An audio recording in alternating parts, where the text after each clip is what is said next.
Hey everyone, welcome back to the channel. My name is Chima Asika. My name is Asika. And we're the Asika Bros. Yes, we are. This channel is dedicated to business, finance, and wealth building. In today's video, we're going to talk to you about why saving never works. So essentially, we're going to explain to you why saving doesn't work, what people are doing incorrectly, and how you could go about saving more. Remember, saving is all about habits. So if you have a lot of bad habits that you need to curb, check this video out. Maybe you'll learn something. According to a recent survey by Bankrate, 65% of Americans are saving below the average recommended amount of 10%. Here are some ways people save incorrectly. People try to penny pinch on the wrong things, such as good health items, important texts, and activities while they're traveling. According to Bankrate's Financial Security Index, 16% of people don't save because they haven't gotten to it yet. We all know saving is important, but it's important to recognize what kind of saver are you? I feel like I'm the type that tries to cut down on their monthly expenses instead of trying to save on not going to like this or that event. Yeah, I think I'm more so in the same. I'm more so interested in cutting down on my monthly expenses rather than trying to cheap out on one or two activities. Yeah, I'll go to brunch. I'm going. We're millennials. We know. Millennials love brunch. We love it. I can't miss it. You can still brunch, but just think about it. How many times are you going to brunch? I'm still going to all my brunches. I'm cutting down on my other bills, my monthly bill, my monthly costs and whatnot. Nah. Brunch is not a monthly cost. You know. Are you brunching responsibly? One of the reasons why people can't seem to get a grip on savings is because they make a lot of excuses. A whole lot. It's not healthy. It's not. Not at all. Usually it goes something like, I can't because of my rent, I can't because of my student loans, I can't because of X, Y, and Z. Yeah, if you use I can't a lot, you probably won't. It's just the nature of it. What you should be doing is creating a game plan. What are you going to actually do to save?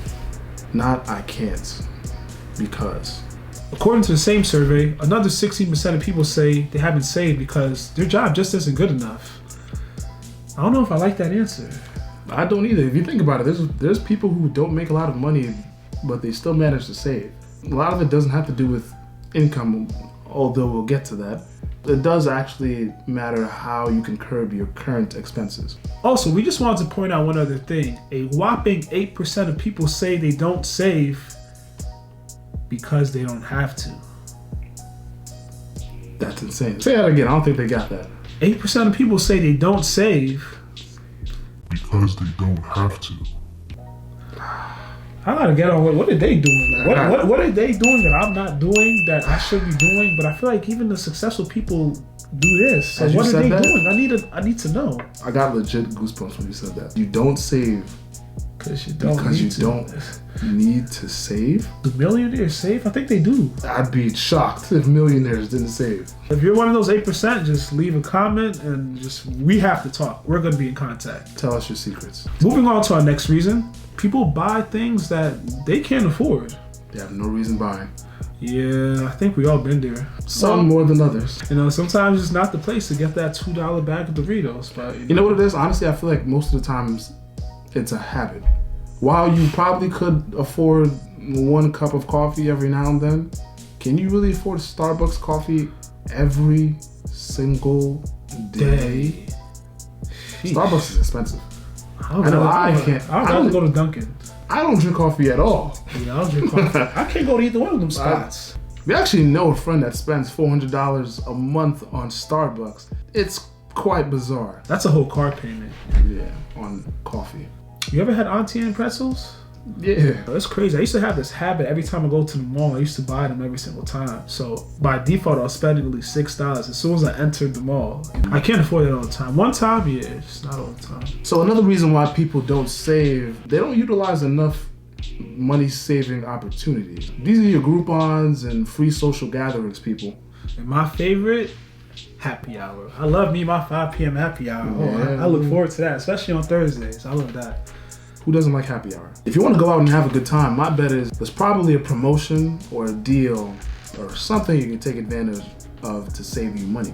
Yeah, not all the time, most of the time, but sometimes. Yeah, sometimes. The days of reckoning are just upon you. Yeah, that's those invites to New York City for expensive brunches. Yeah. I call them $80 brunches. $80 brunches. All day $80 brunches. brunches. Sometimes it's $100 if they, $100. parking.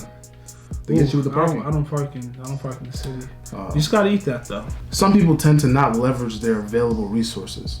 For example, subscriptions. If you're a student, why don't you use Apple Music, Student, Spotify, Student, Tidal, Student? There's a student version for a lot of things. Prime Student. There's an endless list of these services you can get for a cheaper price just because they know you're poor. Also, your resources sometimes can give you more resources. Like let's say you have Verizon. You probably can get something like Netflix or Hulu for free, or you have T-Mobile, you can get Netflix for free. There's something you can get for free for having something else. It's there. You probably just don't know, but it's there. Take a minute, look into it. Even if you don't get them for free, think about that. You probably know someone else with a Netflix account, or someone who's willing to share a Netflix account with you. I was to say, because there's a lot of people who have one and just don't want to. Don't ask the stingy friends. Yeah, the stingy friends is not there for you. No, you may be friends. the stingy friend, so just tell people not to ask you. You'd be surprised what you can leverage at your place of work or even as a student on campus. Another area where people fall short is not having a budget. Budgets are important. Yeah. According to a Willis Tower Watson survey, only 35% of people actually have a budget. It's kind of crazy. How do you make purchases without one? Like make big purchases? You can't make a large purchase without a budget, people. You need a budget. And out of those 35% of people, half of them have no current or future financial problems. There may be a correlation there.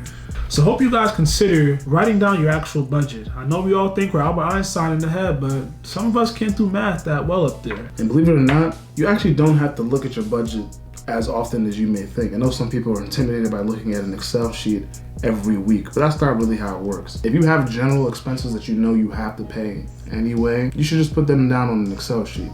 At least you'll know exactly what you're allowed to spend any given month and just establish a comfortable cushion for yourself. Keep in mind, you probably should be automating your savings. There's plenty of ways to do this through your banking app or plenty of other apps. Capital, Acorn, there's tons of apps that can help you with your savings. Remember to put aside any money that you would get in a large sum, a lump sum of sorts. Ladies, gents, y'all know what this is. This is your tax returns. This is your bonuses. This is your advances. You can't spend all of that. Let's talk about debt. The dreaded D word no one likes. Curse word, basically.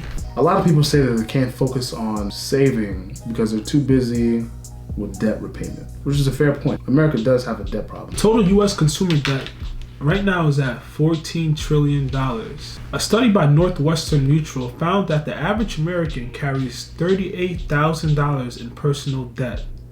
And that's not including mortgage, by the way. On a happier note, 23% of Americans don't carry debt at all. Back to being sad, 13% of Americans say that they will be paying their debt for the rest of their life. It's kind of insane. I don't like that. On a lighter note, that could be a good thing. And we'll actually make a video probably explaining why that is. It's a great thing. I love some that. of you probably already know how, but we'll explain it. Survive off that. Feed off of it. If you want to see a video about that, give us a like.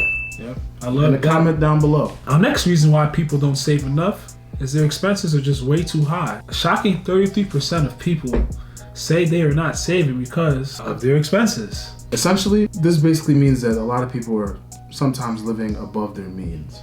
According to the Motley Fool, 65% of American paychecks go to paying for their housing, transportation, utilities, taxes, and food. That's a lot. The best thing to do is try to optimize those big costs right there. If your expenses are too high, you're probably looking for ways to reduce them. In order to reduce your expenses, you gotta track them first. I use apps like Mint. Yeah, that's pretty much it. But there's other apps like that. Just keep it simple. Choose one, stick with it, and that's really all you need to do.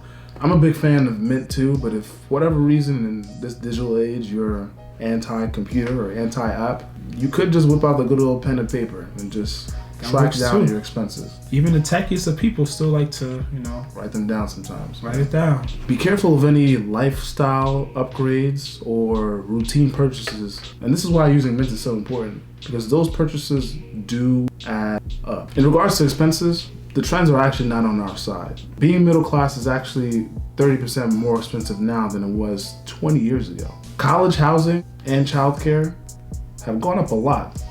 In fact, I would argue a lot of people in my generation and our generation don't want to have kids because of that. Meanwhile, while expenses have gone up, salaries have largely stagnated.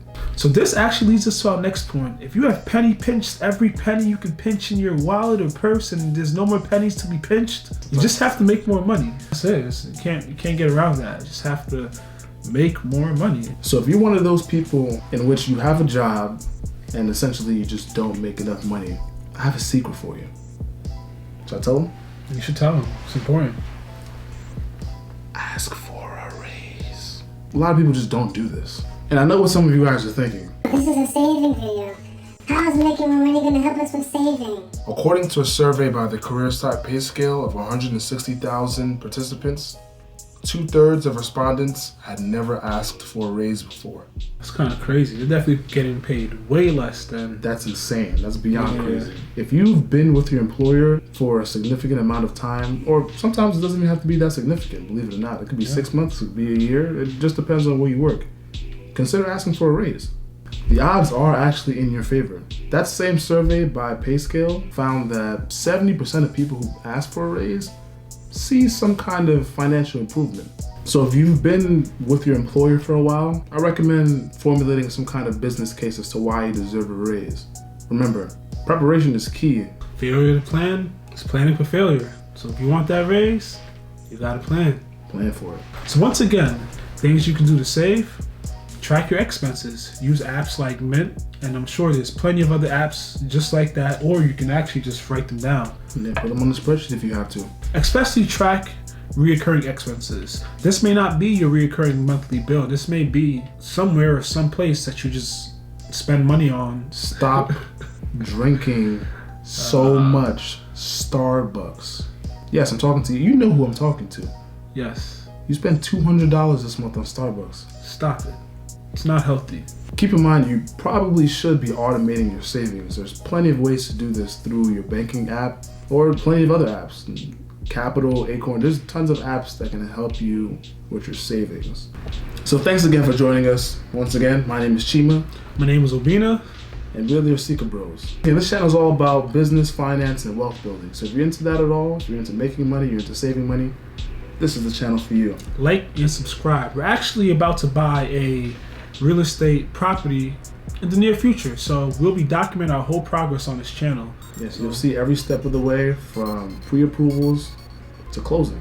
So stick around if you ever want to see more of that. And if you have any other ideas for us to do, leave a comment down below.